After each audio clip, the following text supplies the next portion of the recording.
तुम भी ब्रह्म की तरफ की यात्रा करो। श्री कृष्ण भगवान का अवतरण कहाँ होता है? मथुरा में। मथुरा में होता है ना। तो मथुरा में 2 अक्षर है। मथुरा में 2 अक्षर म और रा है कि नहीं? मथुरा में 3 अक्षर वाले शब्द में 2 अक्षर म और रा है कि नहीं? राम है कि नहीं? राम है। और मंथरा में,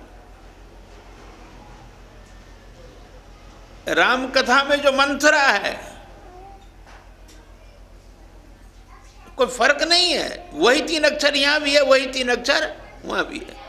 यहां मथुरा है, वहां मंथरा है। मथुरा में कंस है और मंथरा में केकई है ना? दोनों जगह राम तो है, लेकिन उल्टा हुआ है। मथुरा में भी पहले म है, इसके बाद रा है, और मंथरा में भी पहले म है, इसके बाद रा है। रा और म 2 अक्षर तो है, परंतु ये दोनों अक्षर उल्टा हुआ है। और क्या बन गया? गोस्वामी तुलसीदास जी के 12 ग्रंथ हैं, 12। उसमें एक ग्रंथ है दोहावली। तो दोहावली में गोस्वामी जी लिखे, करु विचारु चलु सुपथ भल, आदि मध्य परिणाम, उलटी जपे जारा मरा, सीधे राजा राम। तुलसी कहे, मैं हाथ जोड़कर आप लोगों को प्रार्थना पूर्वक कह रहा हूं कि थोड़ा मैं जो कह रहा हूं उस पर विचार कीजिए। तुलसीदास जी बोले, सीधे यदि जपेंगे तो राजा राम होगा, लेकिन कहीं आप उल्टा दिए ना तो जारा और मरा हो जाएगा। राजा क्या हो जाएगा? जारा, और राम हो जाएगा मरा। तुम और हम अपने अंदर के राम को उल्टा दिए। तुम और हम अपने अंदर के राम को उल्टा दिए।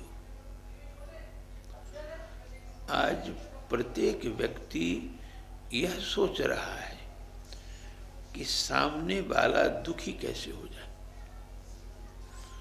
सामने वाला परेशान कैसे हो जाए। तुम्हारे घर के बगल में कोई बड़ा महल बनाने लग जाता है तो महल तो वो बना रहा है और रात की नींद तुम्हारी जा रही है। सोचो, घर उसका बन रहा है, रात की नींद तुम्हारी खत्म हो गई, क्या करोगे? सोचो।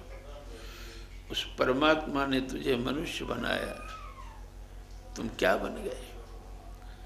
इसलिए आज हम अपने दुख से उतने दुखी नहीं हैं जितना दुखी इस विचार से हैं कि तुम सुखी कैसे हो गए। हम और तुम अपने अंदर के राम को उल्टा दिए। विदेशियों ने ईश्वर के लिए कौन से शब्द का प्रयोग किया? विदेशियों ने ईश्वर के लिए कौन सा शब्द बनाया? गॉड। गॉड। उलट दो, उलट दो। जीओडी को उलट दोगे तो क्या बन जाएगा? डॉग बन जाएगा। वे तुम्हारे ऊपर निर्भर कर रहा है।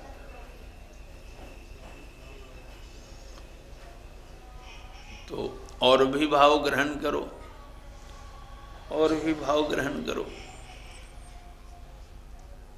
सुनाया हूं, कंस की कितनी पत्नियां हैं? कंस की 2 पत्नियां हैं। क्या क्या नाम है? अस्ति और प्राप्ति। अस्ति का अर्थ है।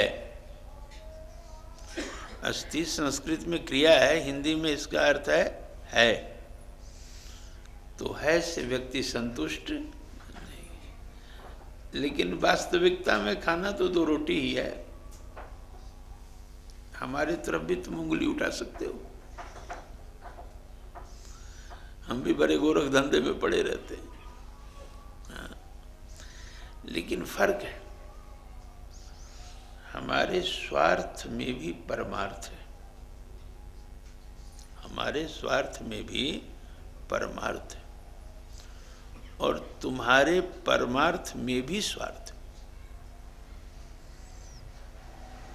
हमारे तुम्हारे कर्म में थोड़ा सा फर्क है। अब मैंने सिरसा में मंदिर बनाया, हम तो बनाते ही नहीं, इस झंझट में भी वेद प्रकाश ने हमको उलझाया। सही मानो तो जमीन पड़ा हुआ था, कितना ऐश करते थे, कथा करके आते, रुपया मिल जाता, सारा का सारा खर्च कर देते, इसके बाद फिर जब घट जाता तो फिर कथा कराते। क्या आनंद था हमारा। तो वेद प्रकाश कहे कि नहीं, चंडीगढ़ से आप सिरसा आइए और यहाँ आकर आप जो है ये जमीन पड़ा हुआ है, इसमें आश्रम बनाइए। हमने कहा भाई हमसे नहीं होगा, ईटा रोड़ा इतना करना। तो वेद प्रकाश क्या किए, कहे कि जो प्लॉट है ना खाली, इसमें मैं एक टेंट लगा देता हूँ और यहीं कथा कीजिए, और जो सुनने आवे उससे कहिए सीमेंट देने के लिए, ईटा देने के लिए। 50 रुपये में एक टेंट लगा दिया। मैं भी हारमोनियम लेके बैठ गया।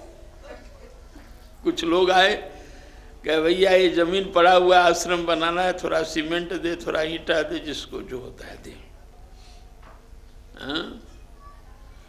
तो पड़ गया। लेकिन आज वो जो बन गया, तो आज जितने लोग ठाकुर जी का दर्शन करने आते हैं, देखो क्या है, देवालय में जो धन लगाता है, देवालय में जिसका भी धन लगे, हमारा लगे तुम्हारा लगे, तो कहा गया है धर्म ग्रंथों में कि उस मंदिर का जो दर्शन करने आता है, उस दर्शनार्थी को जितना पुण्य होता है, उसका 6वां हिस्सा उस व्यक्ति को मिल जाता है जिसने मंदिर में अपना धन खर्च किया है। 1/6 उसको प्राप्त हो जाता है। तो हम तो चले जाएंगे। अरे अब दाढ़ी सफ़ेद हुए, बाल सफ़ेद हो रहे हैं, दांत टूट रहे हैं, गाल पिचक रहे हैं, चेहरे पर झुर्रियाँ पड़ रही है। अब तो टिकट तो कट चुका है, ट्रेन पर चढ़ने की देरी। लेकिन अब ये सब जो मंदिर सिरसा में बना, सब लोग आते हैं, सवेरे दर्शन करते हैं, भजन करते हैं, आरती लेते हैं, तीर्थ चरणामृत लेते हैं। अब यहाँ जो इतना बड़ा कई करोड़ रुपया लगा करके वृंदावन में बना रहा हूँ, अब तैयारी पर है, हजारों लोग आएंगे, दर्शन करेंगे। तुम लोग भी आओगे गुरु जी का आश्रम में, चलो आनंद लो। थोड़ा हाई फाई बनाना पड़ रहा है इसलिए कि हमारे बच्चे सब जो है ना आजकल के, वो थोड़ा सा भी गड़बड़ रहेगा। है गुरु जी, होटल में चलते चले जाएंगे होटल, तो इसके लिए उसी ढंग का निर्माण करना पड़ता है। तो आएंगे, अपने घर में रहेंगे, थोड़ा लाभ होगा, दर्शन करेंगे ठाकुर जी का। तो हमारे स्वार्थ में भी परमार्थ है, हमारे स्वार्थ में भी परमार्थ होता है, और तुम्हारे परमार्थ में भी स्वार्थ होता है। हमारे तुम्हारे कर्म में फर्क है।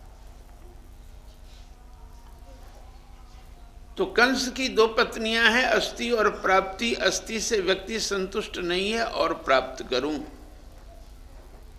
और प्राप्त करूं, इसलिए यह कंस नहीं, यह कामना है।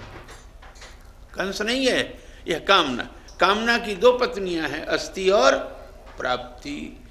इस कामना रूपी कंस ने वसुदेव को, किसको? वसुदेव। वसुदेव किसको कहते हैं?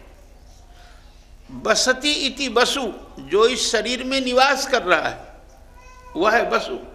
इस शरीर में तुम निवास कर रहे हो, आत्मा का निवास है। तो इस कामना रूपी कंस ने इस जीव रूपी वसुदेव को मोह ममता की हथकड़ी बेरी लगाकर आसक्ति की कोठरी में कैद किया हुआ है।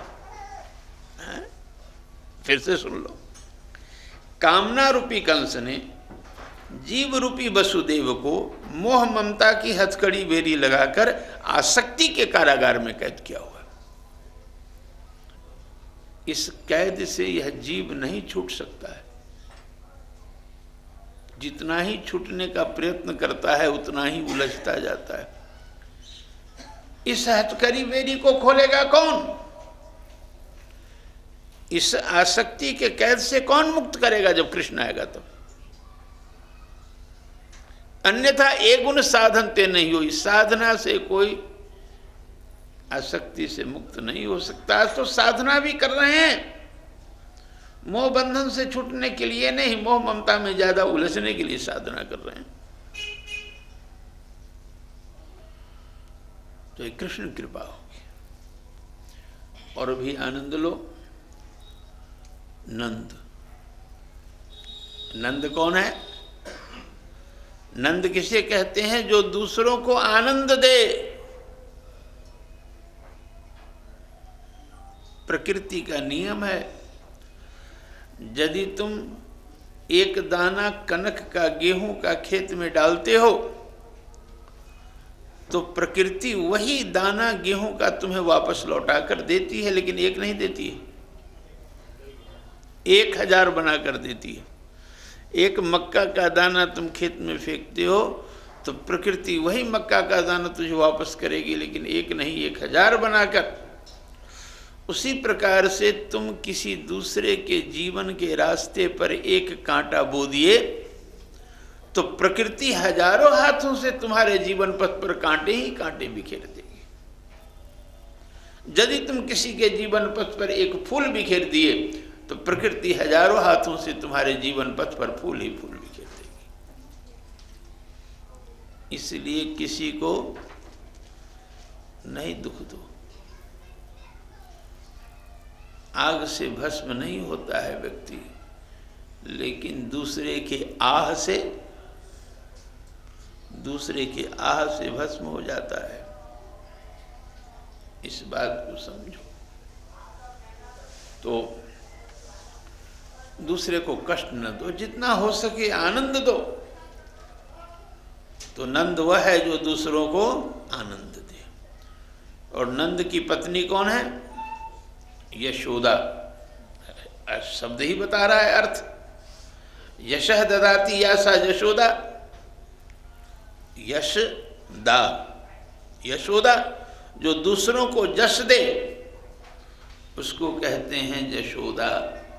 लेकिन हमारा तुम्हारा स्वभाव क्या है? हमारा तुम्हारा स्वभाव क्या है? अरे यदि कहीं से तुम ज्यादा धन प्राप्त कर लिए ना तो मार्केट में छाती ऊंचा करके चलोगे, गर्दन नीचा होगा ही नहीं।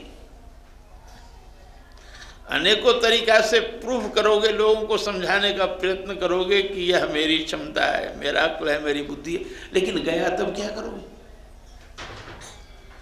गया तब क्या करोगे? जब जाएगा क्या करूं, ठाकुर जी की जैसी मर्जी। अब कमाया तो तुम्हारी मर्जी और गया तो ठाकुर जी ने ले लिया। अब क्या बात है भाई, ऐसा काहे करते हो? या तो दोनों में अपनी मर्जी रखो या दोनों में ठाकुर जी की मर्जी रखो। तो गुण तो तुम अपने ऊपर ले लेते हो और दोष सदैव दूसरे के मत्थे मढ़ने का प्रयत्न करते हो। घर में भी मैं देखता हूँ, पति पत्नी में भी देखता हूँ। पत्नी देखेगी कि गड़बड़ी है ना तो घुमा फिरा के पति के माथे मढ़ेगी, तुमने ही ऐसा किया था जिसके कारण ये हो गया। इधर से घुमाकर उधर से घुमाकर बात को जैसे न तैसे अपनी कमी स्वीकार नहीं करके पति के मत्थे मढ़ देगी। पति भी वैसा ही करता है। बाप बेटे के मत्थे मढ़ रहा है और बेटा बाप के मत्थे मढ़ रहा है। कोई अपना दोष लेना नहीं चाह रहा है, जानते हुए कि मेरी गलती है, लेकिन फिर भी दोष किसके मत्थे मढ़ेगा? दूसरे के मत्थे मढ़ेगा। तो यशोदा कौन है? यशोदा कौन है भैया? जो दूसरों को यश दे वो यशोदा, जो दूसरों को आनंद दे वह नंद। बोलिए कृष्णचंद्र भगवान की, बोलिए कृष्णचंद्र भगवान की। एक भजन मुन्ना गाओ खूब सुंदर सा। इसके बाद अब कथा में बढ़ेंगे।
टूटने की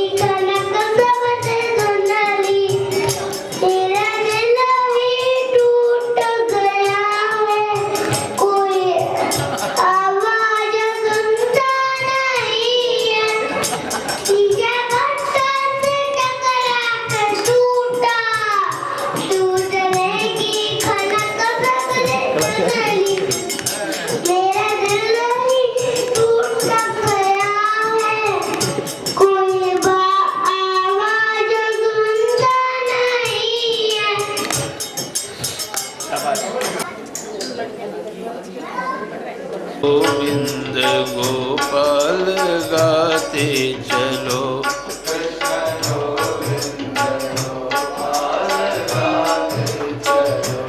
कृष्ण गोविंद गोपाल गाते चलो।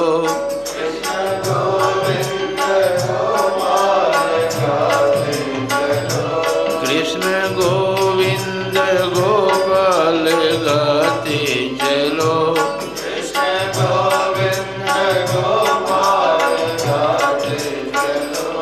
मन को विषयों के विष से भगाते चलो।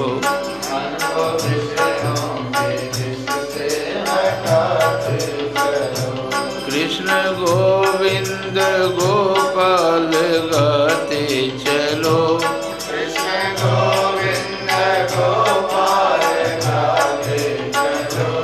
कृष्ण गोविंद गोपाल गाते चलो।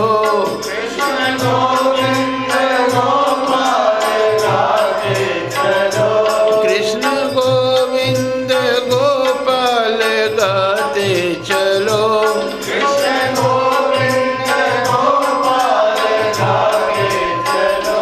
मन को विषयों के विष से हटाते चलो।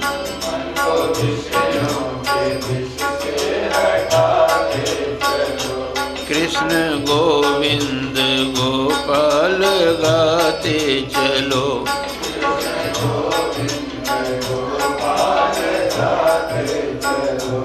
देखना इंद्रियों के न घोड़े भगे।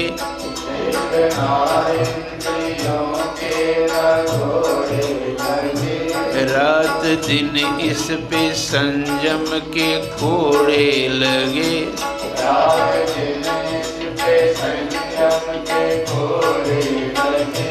देखना इंद्रियों के न घोड़े भगे।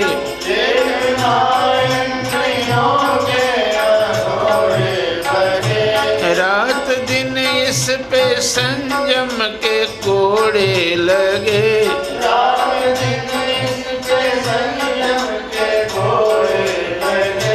रात दिन इस पे संयम के घोड़े लगे।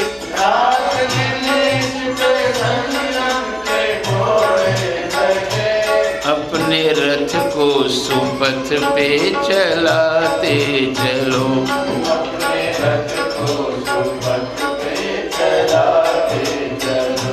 कृष्ण गोविंद गोपाल गाते चलो।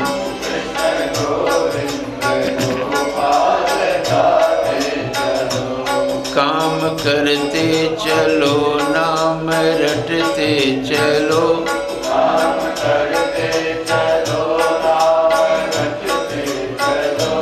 पाप की वासनाओं से डरते चलो।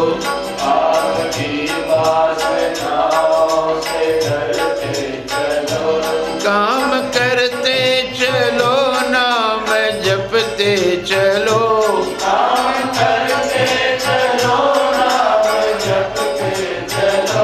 पाप की वासनाओं से डरते चलो।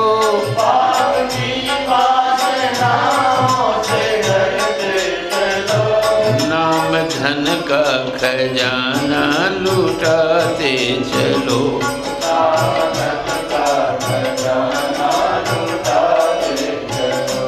नाम धन का खजाना लुटाते चलो।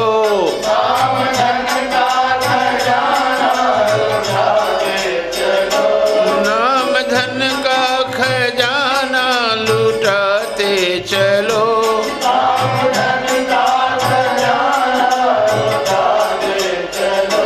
कृष्ण गोविंद गोपाल गाते चलो। कृष्ण गोविंद गोपाल गाते चलो। कृष्ण गोविंद गोपाल गाते चलो।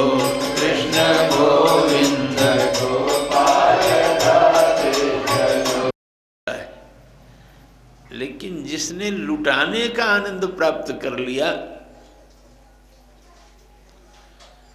जो ठगे सो ठग और जो ठगाए सो ठाकुर।